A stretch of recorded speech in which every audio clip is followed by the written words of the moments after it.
All right, man, peace.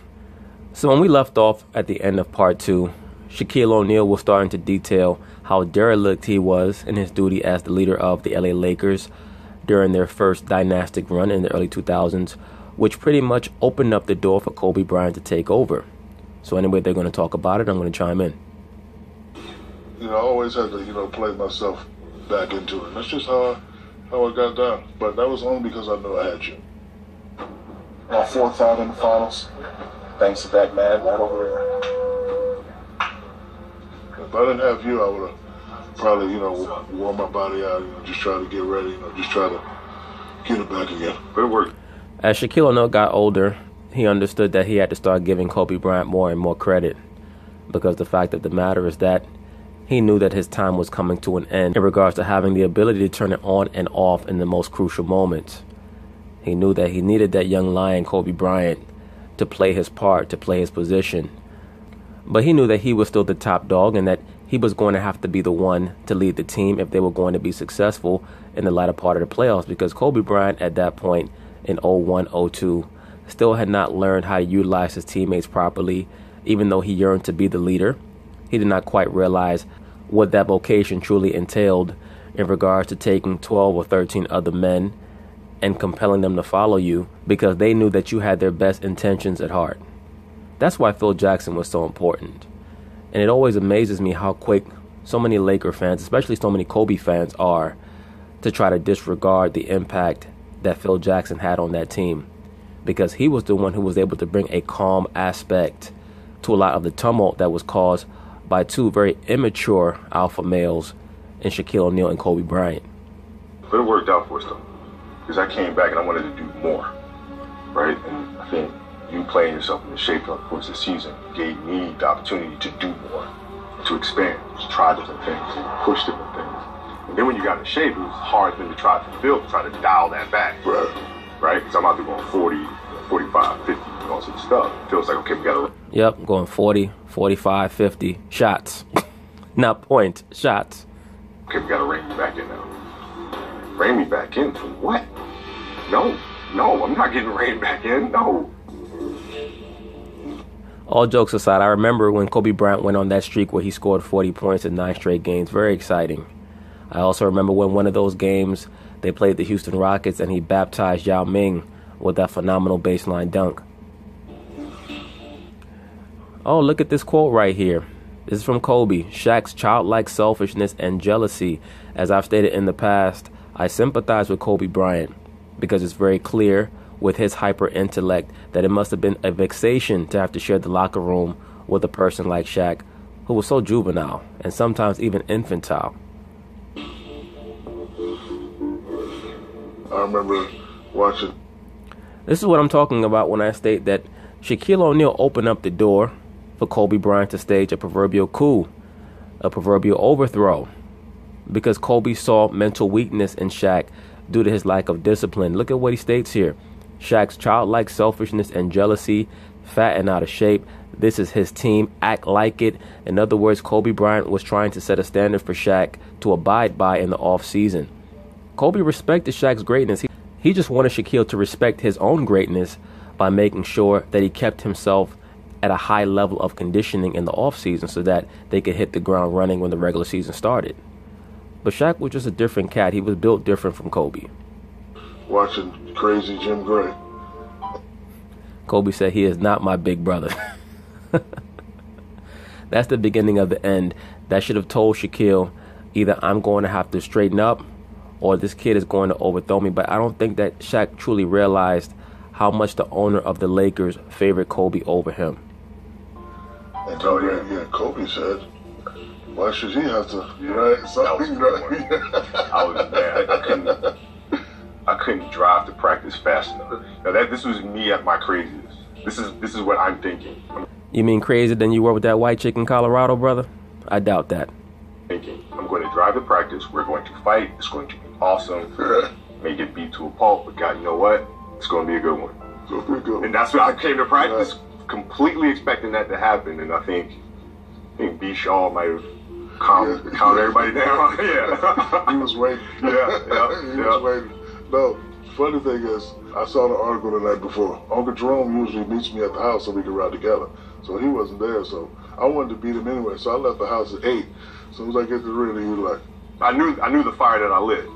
I knew what I said, and he knew what he said. You knew what you said. You said, okay, this is it. It's coming to a head. We're gonna go in here. We're gonna be grown men about it. We're gonna fight it out. And then what comes out of it comes out of it. And let me say this for a moment. I think it was a great thing for Shaq to get traded to the Miami Heat because he needed a new start. Kobe Bryant himself needed a new start with the LA Lakers. If he was never able to commandeer that team or a team of his own, he would never have been able to live with himself. It's almost like one of these pop groups that you see, like NSYNC with Justin Timberlake or Destiny's Child with Beyonce or the Jackson 5 with Michael Jackson. You know at some point they're going to strike out on their own because their star is just too bright. The luminosity is just too great, not only for those that see them, but just for that light within themselves. That flame is burning too hot. They have to be able to go out on their own and see how great they can become. What is their optimal level? That's just how people like them operate. And I think it was great for Shaq, himself being a star that was starting to die out, for him to replenish himself with a new student like a D Wade. Because all of this repetitive arguing that Shaquille and Kobe were doing all throughout the early 2000s, it just became hackneyed after a while. It was like a boyfriend and girlfriend that were always getting into these knockdown, drag-out fights, and then they take a trip out to Atlantic City or to Vegas, or they spend a weekend in a hotel with one another and make up, and then it's the same thing over and over again. It was time for them to split. Out of it. That's just is what it is at that point. They just defined a little territory that's, their area, and I think that's kind of what you see in role playing a lot of times as a coach. You see guys want to have a space that they kind of define as, this is my area. Kobe's saying, don't talk about my game, I won't talk about yours. When people say whose team is it, what does that mean to you? I mean a damn thing to me. No, I just... Stop lying, Kobe. You know exactly what that meant. When you hear the phrase your team, you mean that the buck stops and starts with you. And you knew that it would never be your team as long as Shaq was there. Just like any other line on the Serengeti, you had to go out and find your own pride. You knew it. I'm just not figuring that out 20 years later. Yeah, I mean, it's then it did though. See, here's the thing. Nigga, stop lying. Just agree with Shaq and move on, because back then it meant something. At least Shaq is honest enough to acknowledge it, because that's the reason why he left Orlando in the first place, because his authority on that team was being threatened by Anthony Hardaway. So when he came to the LA Lakers, he knew that you had talent, but once he started to understand how great your talent was and what your intentions were, that's when a lot of the antipathy between himself and yourself started to grow exponentially. So you know exactly what he's talking about. You're just trying to play coy right now. I never really understood that then. Phil really enjoyed being able to throw those little quotes out there to create that tension. But Phil was very not confrontational. Yeah, he was. Right? Very indirect. You couldn't get a straight thing from him. Because that was his power base. And Phil Jackson was known for this. To this day, Scottie Pippen still speaks about Phil Jackson with an air of frustration, because Scottie Pippen, much like what Kobe Bryant is alluding to right now, has always accused Phil Jackson of creating tension where there should not have been any. Because as Kobe Bryant is about to state, and Scottie Pippen has reiterated this, oftentimes many of the storylines and the theatrics that came from many of Phil's teams came from him.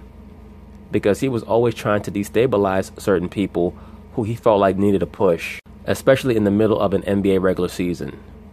Now, normally he would leave Jordan alone, because Jordan was so well put together mentally that Phil Jackson understood that that was our constant right there. But everyone else, Scottie Pippen, Dennis Rodman, Tony Kukoc, I can push them, I can move them around how I like, because at the end of the day, they all revolve around Jordan.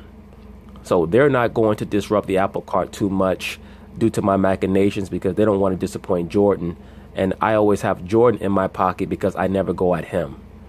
So that's the chain of command. Phil Jackson would never, ever affront Michael Jordan. He would affront everybody else, understanding that everyone else was in Jordan's pocket. As long as he had Jordan in his pocket, he was never concerned with the team being turned over mentally in starting any type of insurrection, because Jordan would have stomped all of that out quickly. Right, it was always kind of going this way to try to create this tension within the team that he believed in his mind we would figure out later. It's going to be messy now, but when they figure it out, it's going to be like this big kumbaya moment. The team is just going to rise to a different level. That's one of the reasons why I think Phil Jackson has so much antipathy at certain points during his coaching tenure with the Lakers towards Kobe Bryant. Because I think that Phil thought that Kobe Bryant was trying to assume the mantle and the role of a Michael Jordan, and that Kobe wanted the respect of a Michael Jordan. But Phil understood that Kobe Bryant did not even have a minuscule microcosm of the understanding of the game of basketball that Michael Jordan had. That's why there's such a huge gulf between Michael Jordan and Kobe Bryant in regards to proficiency. Michael Jordan was able to go out there and average 32, 33 a game, shooting 54% from the field because he understood the game better than Kobe. And Phil Jackson's point to Kobe was, I'm trying to get you to that level of proficiency, but you have to listen. Kobe had to go through that whole rigmarole of running Shaq off, running the original three-peat roster off, running Phil Jackson off, going through that time period where he had scrubs who were playing around him, bringing Pau Gasol in, just for him to finally start to understand what it meant to be a real leader on a championship team. Well, Kobe penetrates, feed to Shaq. Bryant giving it up. A three-peat and a sweep. unbelievable feeling, to win 3 in a row. It's amazing to look back and see how far we've come, and now we've won 3. It's happened so fast.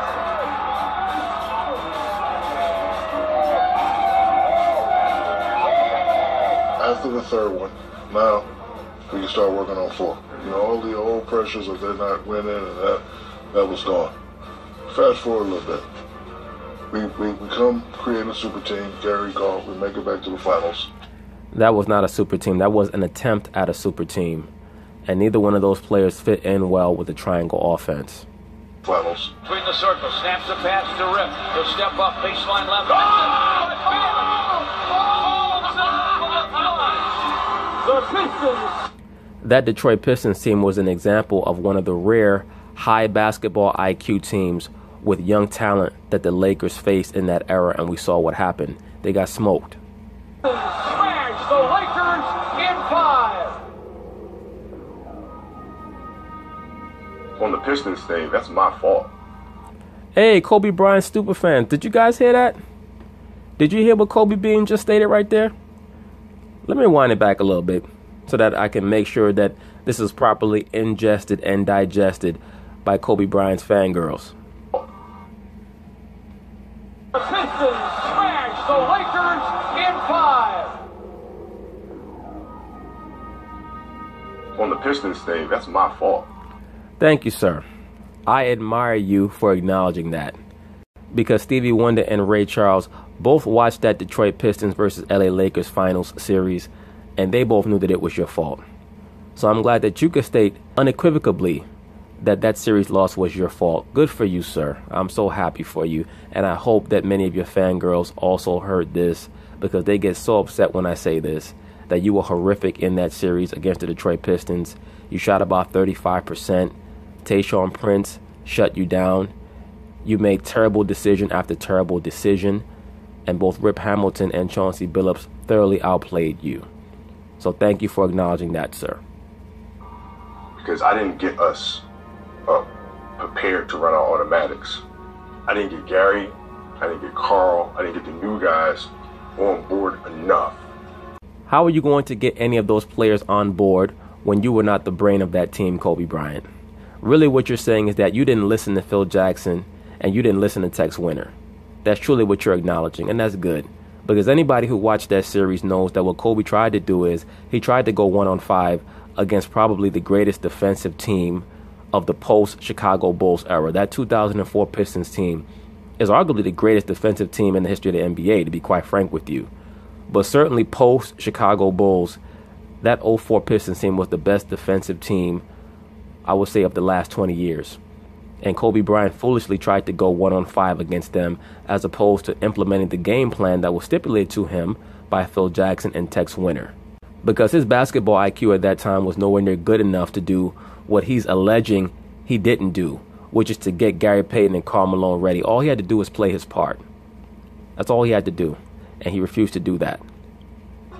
To be able to execute properly, and we got to Detroit and it forced us to play our offense 94 feet. We weren't ready, and we couldn't do it, and everything just capitulated from there. And that sits with me. That sits with me. We should have won that. No, you shouldn't have won that. You lost to the better team. The problem is that you guys had no chance to win because you played so foolishly.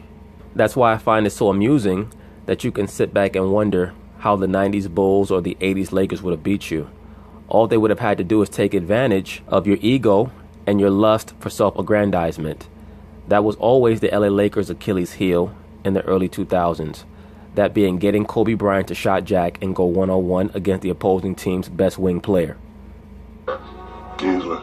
Yep. Ben Wallace guarding me. God, that's ridiculous. See, with the Don't talk about Ben Wallace like he's a bum, Shaq. Ben Wallace won like 4 Defensive Player of the Year awards. And you still played very well, but Kobe did not get you the basketball. That's the real problem.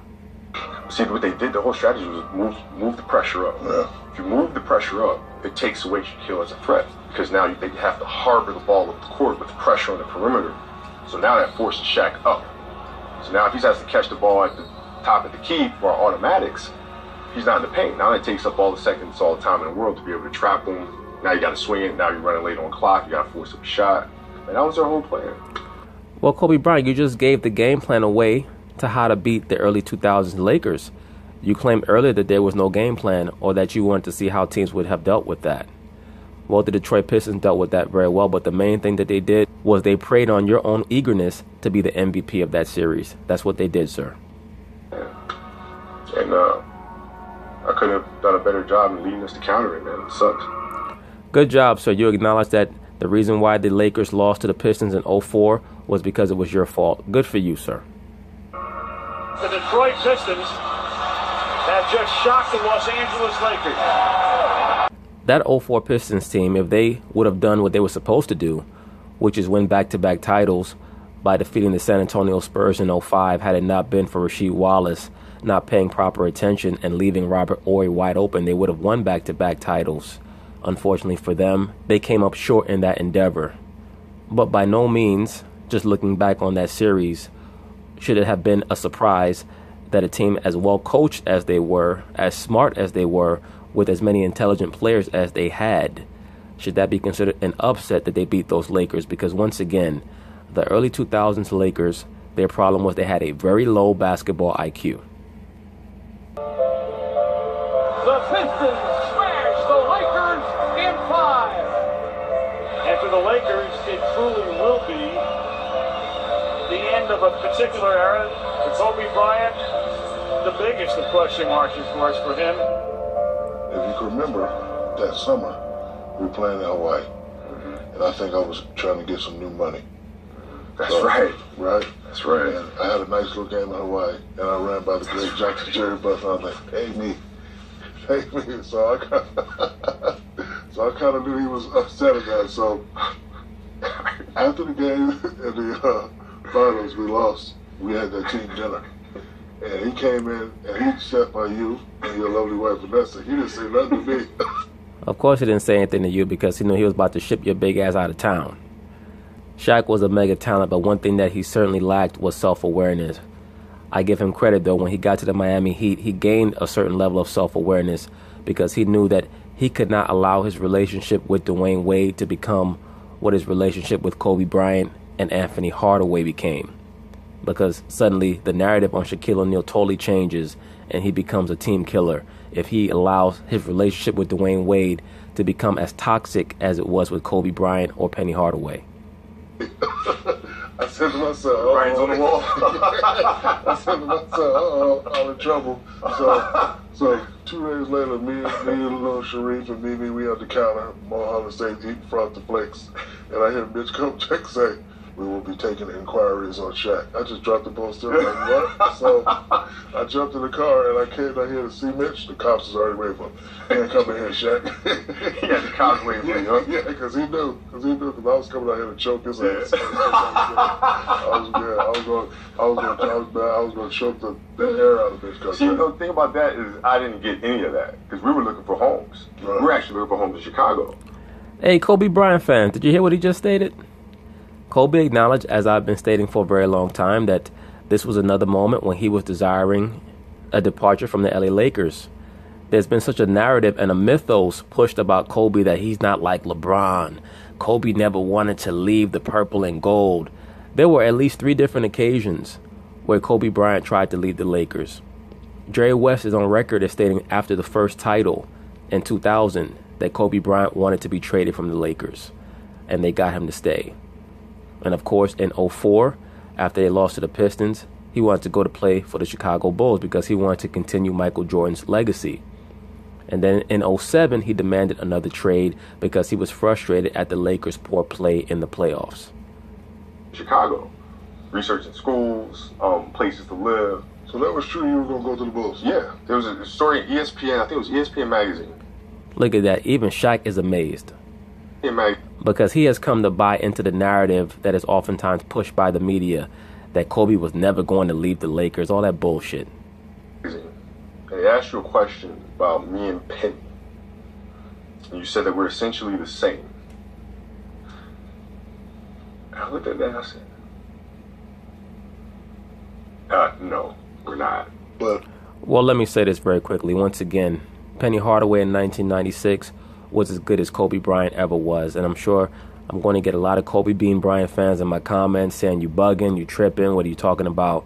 Bro, anybody who watched NBA basketball in the mid-90s, that 95-96 season, Penny Hardaway was as good a ball player as Kobe Bryant ever was before he hurt his knee. He was dominant.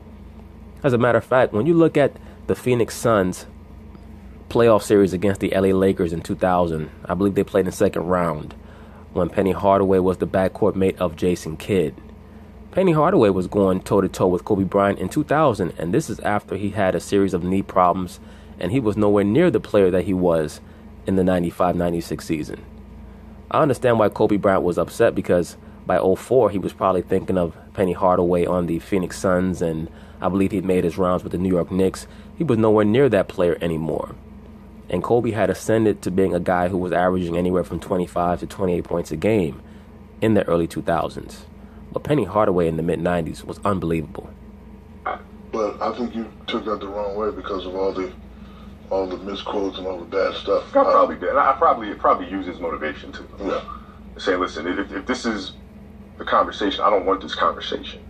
When I retire, I don't want people to say, okay, you only won because of Shaq. As unfair as that is, Magic never won without Cap. Right? Michael never won without Scotty. So, but here I am getting stuck with this argument, which is not fair, but yet this is the argument people will make, and I'm not. Well, the main reason why you wanted to move Shaq is because you understood that not only would they say that you never won without Shaq, but that you were not the main guy. Because in those other 2 scenarios that you named, which are relatively pertinent, that being that Magic never won without Kareem and that Michael never won without Scottie Pippen, the difference is that in those 2 other scenarios, Magic and Michael were viewed as the lead guy. And certain people may dispute that. They may say, well, Kareem was really the lead guy on those Laker teams. By the 80s, Magic Johnson was so dominant that he allowed Kareem to be the lead guy. That's what a great point guard does. But when Pat Riley told him in 1986, we need you to take a more dominating role, look at what Magic Johnson did. And he was still able to ingratiate himself with his teammates because he built up such a strong rapport with Kareem in the early 80s that by the mid 80s, when that transition came, none of Magic's teammates had a problem with it. So once again, Kobe's bringing up a great point. Of course, he did not want the narrative of his career to be that he could not win without Shaq. But the main component of that narrative is that he never wanted people to say he couldn't win without Shaq and that he was Shaq's sidekick. That was the main component of the sentiment that Kobe Bryant is putting forth right there. Because once again, Michael Jordan, of course, never won without Scottie, and Magic never won without Kareem. But one can make the case that Magic was the lead guy on the Lakers at the very least for the second half of the 80s, and Michael Jordan was certainly the lead guy in all 6 of their title runs. So Kobe was really just trying to escape that shadow of Shaq. And I'm not okay with that. So therefore I knew, okay, I gotta go. I had actually heard that, but I didn't believe it. Oh yeah. So, okay. So we're looking for places. Look at Shaq. Shaq is like, oh, okay. Now I'm starting to feel how I felt back in the early 2000s. Now I want to slap the shit out you again. Places in Chicago, man. We're flying up there to meet with Ryan Thor, You want to leave sunny California to go to cold ass Chicago. But that's the signed off. We're moving out to, I think it was Lake Forest, I think it was, Chicago. Probably want to live in Michael Jordan's old house, knowing Kobe. You know how you Kobe Bryant fans, how I always joke about how you guys walk around your house with all 3 Kobe Bryant jerseys on and nothing else on, sucking on a lollipop, looking at Kobe's highlights on your iPad on YouTube. That's how Kobe was in the early 2000s, just walking through his house with a Michael Jordan jersey on, sucking on a popsicle, singing like Mike, if I could be like Mike.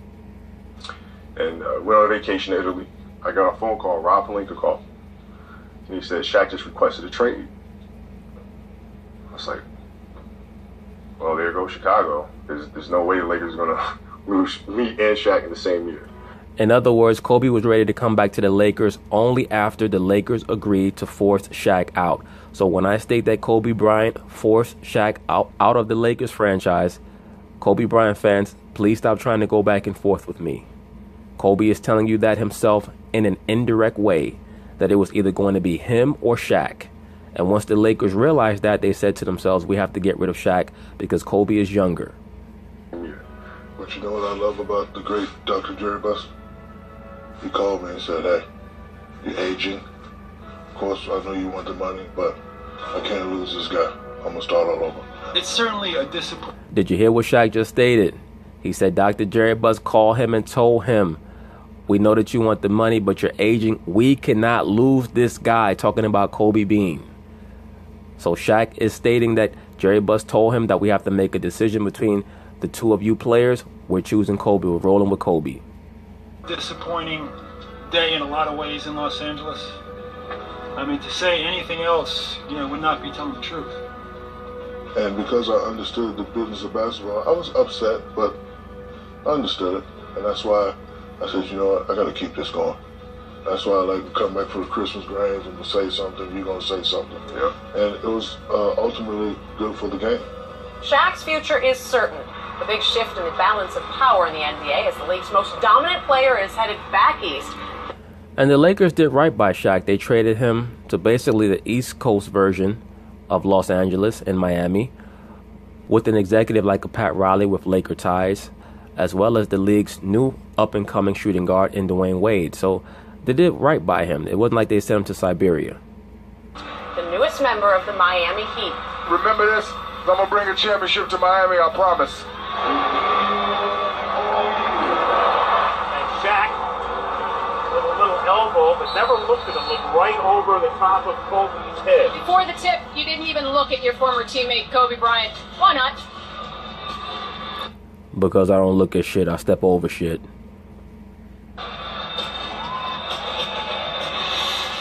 Shook everybody else's hand. Merry Christmas, everybody out there. All right, thanks a lot, Shaquille. Back to you guys. But anyway, we're going to pick this up on the 4th and final part. Peace.